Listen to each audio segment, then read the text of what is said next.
Gang, welcome to day 4 of your poetry unit, the 4th episode of Poetry Hour with Miss Willis. Today what we're going to be talking about is the third element that sets poems apart from other types of writing. We talked about form, the way it's laid out on a page.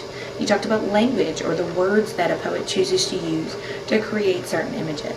Today what we're going to be talking about is sound. That's going to be the way that a poem fills your ears. And that can be through different devices such as rhyme, rhythm, alliteration. But it can also be done through other devices as well that we're going to talk about today. They're a little more sophisticated.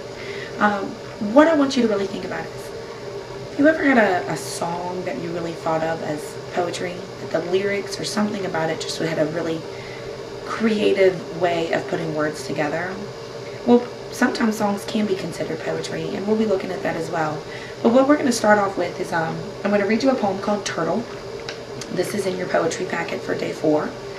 And what I want you to do is to think about how the sounds, the words that are chosen to create sound devices, how it affects the way that you read the poem, or how it affects the way it sounds. Because sometimes the letters or the particular alliteration or even the rhythm will make you read something more slowly. Sometimes the way it's written will actually make you read it more quickly. And those can have specific purposes to them as well, because maybe the author wanted you to read it slowly or quickly. So this poem is called Turtle. Now what I want you to do as you're listening is to pay attention to where in the poem that the poet uses different sound devices. Now the sound devices, remember again, are rhyme, rhythm, alliteration, assonance, which is the repetition of vowel sounds. You're going to be taking notes on that in just a minute. And think about why she would have used those particular sound devices in those places. So again, it says Turtle by K. Ryan. Who would be a turtle who could help it? A barely mobile hard roll, a 4-oared helmet. She can ill afford the chances she must take in rowing toward the grasses that she eats. Her track is graceless, like dragging a packing case places, and almost any slope defeats her modest hopes. Even being practical, she's often stuck up to the axle on her way to something edible.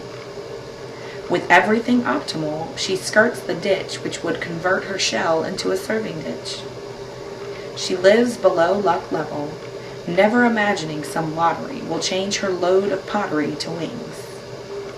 Her only levity is patience, the sport of truly chastened things. Now, one of the reasons I really love this poem is because of the incredible sound devices that she uses throughout. You may have picked up on some rhyme. However, if you actually look at the poem, the rhyme doesn't exist at the end of the line. It's not end rhyme.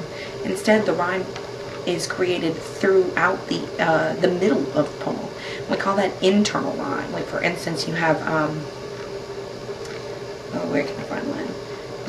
Her track is graceless, like dragging a packing case places. We've got graceless, case, and places.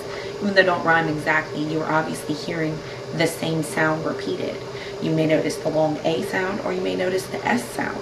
Either way, it's definitely creating a sound effect to your ears, but it's not done at the end of the line, which means it doesn't have a sing-song effect to it like end rhyme often can create. You may have noticed the assonance. For instance, let's see. She skirts the ditch which would convert her shell into a serving dish. We have ditch, which, and dish. Now those words don't rhyme with each other. However, they all have the short I sound, I. And that is creating a certain sound effect as well. Lottery and pottery. Those certainly do rhyme, but they're not at the end of the lines. Below luck level, never imagining some lottery will change her load of pottery to wings. You get that repeated L sound throughout there, that alliteration. But when you go and look at the poem, it's not about anything profound. It's about a turtle. It's about a turtle who is slow and who is cumbersome and who has trouble moving from place to place, which creates all sorts of issues for that turtle to survive. But it's done in a way that not only celebrates what the turtle has, but also does it in a clever way that creates the sound devices.